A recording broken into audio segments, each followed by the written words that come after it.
महाभारत होने के कई कारण हैं, लेकिन जो सबसे बड़ा कारण जो है ना दोस्तों, वो है शकुनी।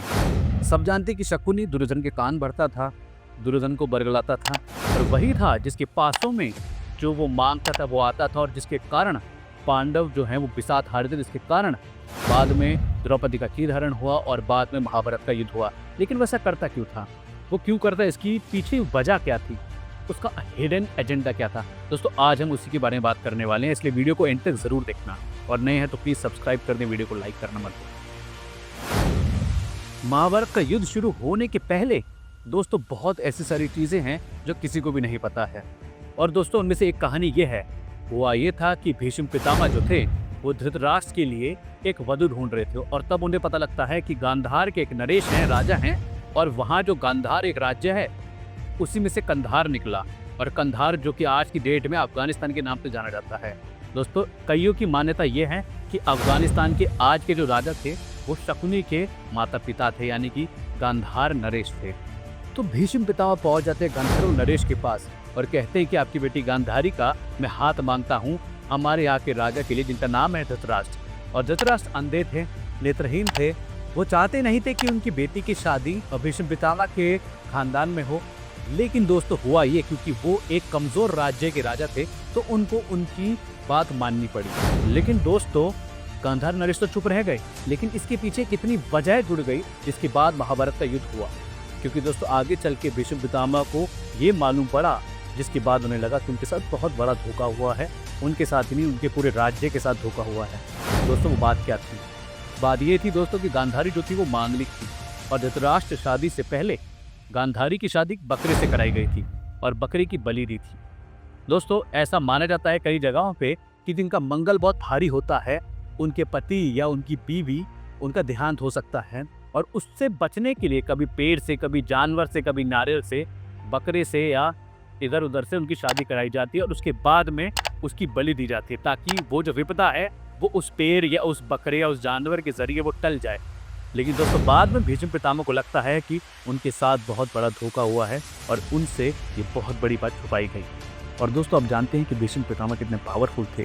जब उनको ये बात मालूम पड़ी तो वो अपने गुस्से पे काबू नहीं कर पाए, और उसके बाद जो हुआ वो शायद आप नहीं जानते हो। गुस्से में भीष्म पितामह ने एक काम किया, गांधार नरेश को न्योता भेजा, एक इनविटेशन भेजा, और उसमें कहा कि आपके घर के जितने भी लोग हैं, फैमिली में जितने लोग हैं और फैमिली से भी जुड़े हुए जितने लोग हैं, वो हस्तिनापुर आइए और हम आपकी मेहमान नवाजी करेंगे। और वो मना नहीं कर सकते थे, क्योंकि लड़कों वाले ने बोला यार, वो भी भीष्म पितामह ने, इतने पावरफुल आदमी ने बुलाया है।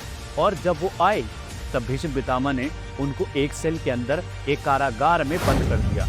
और उस समय पे दोस्तों परंपरा ये थी कि जब कोई आपको आमंत्रित करता था तो आपको वो मेहमान को जो भी देगा खाने के लिए वो खाना पड़ेगा, और जिस भी क्वांटिटी में देगा वही खाना पड़ेगा।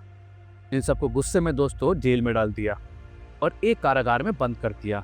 उस समय ये होता था कि जिसने आपको बुलाया है, इनवाइट किया है, जो भी आपको खाने के लिए देगा और जिस भी क्वांटिटी में देगा आपको उसमें ही खाना पड़ेगा। आप और नहीं मांग सकते और चूज नहीं कर सकते। और उस दिन से एक ही कारागार में भर के भीष्म पितामह उन सब के बीच में एक मुट्ठी चावल देना शुरू कर देते हैं, और यही खाना पड़ेगा सबको, चाहे जियो या मरो, कुछ भी नहीं हो सकता। और दोस्तों इतना कम थी वो क्वांटिटी कि सबके पास बस एक एक दाना ही आता था। दोस्तों देखते देखते हर दिन कोई ना कोई मरने लग गया, क्योंकि एक दाना, 4 दाने से किसी का पेट नहीं भर सकता, नहीं एनर्जी आ सकती। दोस्तों सब मरने लगे धीरे धीरे। और दोस्तों उन लोगों में गांधार नरेश का पुत्र भी था, जो कि प्रिंस ऑफ गांधार यानी कि शकुनी। तब दोस्तों सब ने मिलकर एक निर्णय लिया कि देखो हम सब मरने तो वाले हैं, लेकिन हम ये कर सकते हैं कि अगर एक बंदा वो सारी क्वांटिटी खा ले तो कम से कम कोई तो जिंदा बच जाएगा। तो सबने ये डिसाइड किया, क्योंकि जो उनके गांधार का फ्यूचर है यानी कि शकुनी है, प्रिंस है, और उसको ये सारा खाना दे दिया जाए ताकि वो जिंदा बच जाए। दोस्तों शकुनी रोज एक मुट्ठी चावल खाता था और अपने घर वालों को मरते हुए देखता था। धीरे धीरे जब सब लोग मरते गए तब भीष्म पितामह एक युद्ध लड़ने चले गए और वो अंदर ही पड़े रहे। हर दिन एक मुट्ठी खाता था शकुनी और देखता था कि और प्रियजन और घर वाले रिश्तेदार बढ़ते जा रहे हैं। आखिरी में 2 लोग बचे, गांधार नरेश और शकुनी खुद। गांधार नरेश बहुत बूढ़े हो चुके थे, कमजोर भी हो गए थे। तो दोस्तों तब एक कमजोर बूढ़े राजा अपने बेटे को क्या सलाह देता है, क्या बताता है, उसे अपने पास बुलाता है और कहता है कि मैं गिफ्ट दूंगा तेरे को, मेरे पास आ जा। शकुनी उठते हैं, अपने पिता के पास जाते, पिता बैठे होते हैं। जब शकुनी अपने पिता के सामने चला जाता है तब गांधार नरेश ने पूरी बची कुची ताकत को लगा के शकुनी के एक घुटने पे चोट मारी और उसका घुटना तोड़ दिया। इसलिए दोस्तों आप देखते हैं कि वो लंगड़ा लंगड़ा के चलता है, वो इसी की वजह से है। यही कारण था उसके पीछे, क्योंकि उसके खुद के बाप ने उसका घुटना तोड़ दिया था अपनी ही लात मार के। शकुनी दर्द में कराहते हुए बोला कि आप मेरे पिता हैं, आपने मेरा पैर तोड़ दिया। शकुनी बहुत दर्द में कराहने लगा और बोला, मैं आपका बेटा हूं, आपने क्या कर दिया मेरे साथ। तब उनके पिता ने कहा कि तुम इतने अय्याश हो, इतने बिगड़े हो कि जब तुम यहाँ से निकलोगे ना तब तुम भूल जाओगे कि हुआ क्या था यहाँ पे, तुम्हारे रिश्तेदार कैसे मरे थे, तुम्हारा बाप कैसे मरा था। इसलिए मैंने तुम्हारा घुटना तोड़ दिया, एक चोट दी, ताकि हर कदम पे तुम्हें याद रहे कि जो भी कुछ हुआ है हम लोग के साथ उसकी जिम्मेदारी तुम्हारी है, क्योंकि एक मुट्ठी चावल हम सब मिलकर तुम्हें खिलाते थे, ताकि जब तुम जिंदा बचोगे तब तुम कुरुवंश हस्तिनापुर से बदला ले सको।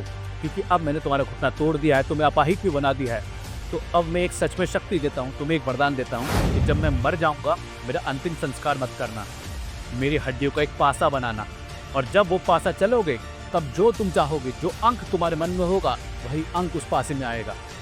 और दोस्तों इस वजह से शकुनी ने ऐसे ही किया। इसलिए शकुनी जीवन भर लंगड़ाते हुए चलता रहा और उसके पास 2 पासे थे, जिसके कारण जो पूरी बिसात भी थी, जो जुआ खिला गए, जिसमें पांडव सब कुछ हार गए और दुर्योधन जीत गया, उन्हीं पासों को यूज किया था। और ये सब कुछ शकुनी क्यों कर रहा था? दुर्योधन के कान भरना, अपनी बहन के कान भरना, महाभारत का युद्ध कराना। क्योंकि शकुनी दुर्योधन से लेकर पूरे कुरुवंश से, भीष्म पितामह से इतनी घृणा करता था, नफरत करता था कि चाहे कुछ भी हो जाए मैं इनके पूरे खानदान को बर्बाद कर दूंगा। इसके अलावा शकुनी को इस बात का दुख भी था और गुस्सा भी आता था कि उसकी बहन, जो कि एक बहुत सुंदर लड़की थी, सुंदर प्रिंसेस थी, उसकी शादी अंधे व्यक्ति से कर दी, क्योंकि वो बस एक स्ट्रॉन्ग पावरफुल किंगडम का राजा था, हस्तिनापुर का राजा था। और दोस्तों मजबूरी में उसकी बहन को शादी करनी पड़ी। शकुनी अपनी बहन से इतना प्यार करता था कि उसको इस बात का दुख था कि मेरी बहन के साथ जागती हुई है, और इसी वजह से ये सब हुआ और महाभारत का युद्ध हुआ, ये शकुनी का कारण था। और ऐसा कहा जाता है कि जो भी जीतता है वो कहानी लिखता है, हिस्ट्री लिखता है। अगर कौरव जीत जाते तो शायद हम कृष्ण जी की जगह शकुनी की पूजा कर रहे होते हैं। महाभारत के युद्ध के अंत में शकुनी आखिर दिन तक जिंदा था। इतना चालाक था कि हर बार मुकाबले के बाद वो सबको चकमा दे के निकल जाता था। उसने भीष्म पितामह को सरसैया पे गिर के अपनी आखिरी सांस लेते देखा। गुरु द्रोणाचार्य का सर अलग हो गया, उसके बाद भी वो देखा। दुशासन के हाथ पैर उखाड़ दिए गए, क्रूरता से मारा गया और कौरवों का विनाश हुआ। सब कुछ उसकी आंखों के सामने हुआ।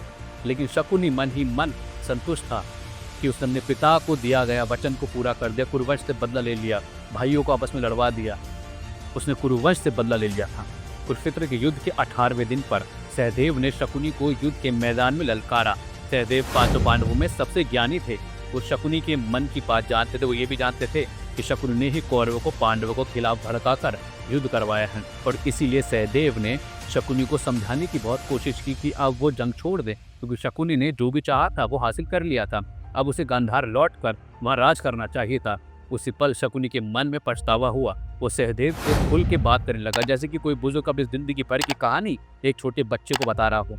अपने बचपन की सारी दुखद यादें, धृतराष्ट्र के हाथों उसके परिवार को यातना देना, बहन का जबरदस्ती एक अंधे राजा से करवा दिया गया, भीम को जहर दिया, लाक्षय ग्रह का षड्यंत्र रचना, और न जाने कितनी अपराध जो शकुनी ने इस जन्म में किए थे। उसने वो सब कुछ सहदेव को बताए। उसने कहा कि अब वो और नहीं जी सकता और उसमें इस बोझ को उठाए रखने का साहस भी नहीं है। और सहदेव ने शकुनी पे बाण चलाने शुरू कर दिए। शकुनी जानता था उसका समय आ गया और आखिरकार सहदेव ने शकुनी का सर काट के उसका अंत कर दिया। शकुनी ने अपना सारा कर्तव्य पूरा किया, अपने पिता को किया गया वादा पूरा किया, और ऐसा कहा जाता है इतने पाप करने के बाद भी शकुनी को स्वर्ग प्राप्त हुआ। अगर आप महाभारत की ऐसी कहानियाँ और जानना चाहते हैं तो प्लीज़ कमेंट में लिखिए कि अगली वीडियो आप किस पे देखना चाहेंगे। दोस्तों thank you so much video को एंड तक देखने के लिए। अगर आपको ये वीडियो अच्छी लगी तो प्लीज़ लाइक करें और कमेंट करें कि आप अगली वीडियो किसके ऊपर देखना चाहते हैं, और चैनल को सब्सक्राइब करना मत भूलना। और साथ ही अपने दोस्तों को ये सारी वीडियो शेयर करें ताकि उनको भी ये नॉलेजेबल चीज़ें मालूम पड़ सके। धन्यवाद। जय श्री कृष्ण।